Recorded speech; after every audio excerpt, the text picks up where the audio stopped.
Hey there my friends, my name is Kevin Augusta and I want to thank you for checking out this video.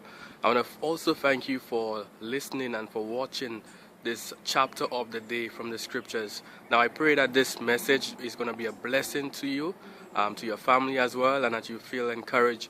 But also reach out to me on Facebook. I'm going to put my links in the description below so that we can connect and also help and encourage one another. So I pray that today's message is a blessing to you. And I look forward to connecting with you even more, and may God continue to bless you. Bye for now. Acts 23. And looking intently at the council, Paul said, Brothers, I have lived my life before God in all good conscience up to this day. And the high priest Ananias commanded those who stood by him to strike him on the mouth. Then Paul said to him, God is going to strike you, you whitewashed wall. Are you sitting to judge me according to the law, and yet contrary to the law, you order me to be struck? Those who stood by said, Would you revile God's high priest? And Paul said, I did not know, brothers, that he was the high priest. For it is written, You shall not speak evil of a ruler of your people. Now when Paul perceived that one part were Sadducees and the other Pharisees, he cried out in the council, Brothers, I am a Pharisee, a son of Pharisees. It is with respect to the hope and the resurrection of the dead that I am on trial. And when he had said this, a dissension arose between the Pharisees and the Sadducees, and the assembly was divided. For the Sadducees say that there is no resurrection, nor angel, nor spirit, but the Pharisees acknowledge them all. Then a great clamor arose, and some of the scribes of the Pharisees' party stood up and contended sharply. We find nothing wrong in this man. What if a spirit or an angel spoke to him? And when the dissension became violent, the tribune, afraid that Paul would be torn to pieces by them, commanded the soldiers to go down and take him away from among them by force and bring him into the barracks.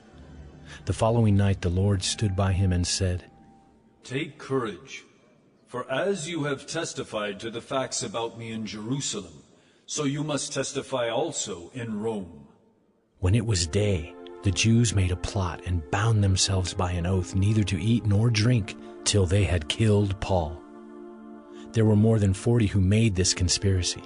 They went to the chief priests and elders and said, We have strictly bound ourselves by an oath to taste no food till we have killed Paul. Now therefore, you along with the council, give notice to the tribune to bring him down to you, as though you were going to determine his case more exactly, and we are ready to kill him before he comes near. Now the son of Paul's sister heard of their ambush, so he went and entered the barracks and told Paul. Paul called one of the centurions and said, Take this young man to the tribune, for he has something to tell him. So he took him and brought him to the tribune and said, Paul the prisoner called me and asked me to bring this young man to you, as he has something to say to you. The tribune took him by the hand, and going aside asked him privately, What is it that you have to tell me?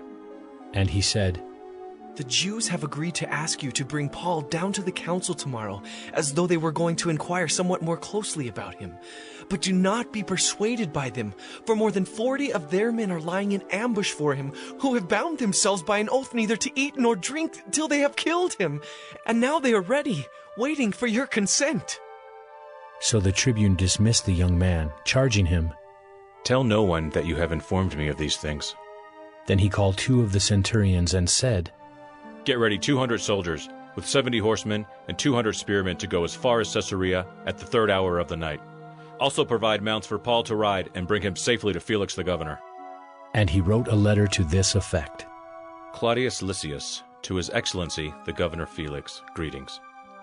This man was seized by the Jews and was about to be killed by them when I came upon them with the soldiers, and rescued him, having learned that he was a Roman citizen. And desiring to know the charge for which they were accusing him, I brought him down to their council. I found that he was being accused about questions of their law, but charged with nothing deserving death or imprisonment. And when it was disclosed to me that there would be a plot against the man, I sent him to you at once, ordering his accusers also to state before you what they have against him. So the soldiers, according to their instructions, took Paul and brought him by night to Antipatris. And on the next day they returned to the barracks, letting the horsemen go on with him.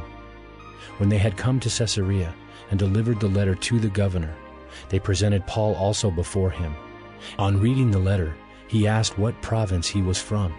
And when he learned that he was from Cilicia, he said, I will give you a hearing when your accusers arrive.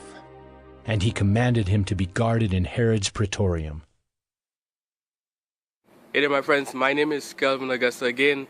Thank you for checking out this episode of 1 Minute Bible Study. Here, the goal is to really share some word of encouragement, share the scriptures, share something from the Bible to inspire us to live godly lives, to get closer to Christ, to connect with God. So again, if you have any questions, issues, quarrels, comments, recommendations, or you just want to reach out, I'm going to put my links to Facebook, my personal profile. I will look forward to connecting with you, to help and encourage one another and to share in any way that we can be a blessing to one another. So again, feel free to connect with me below.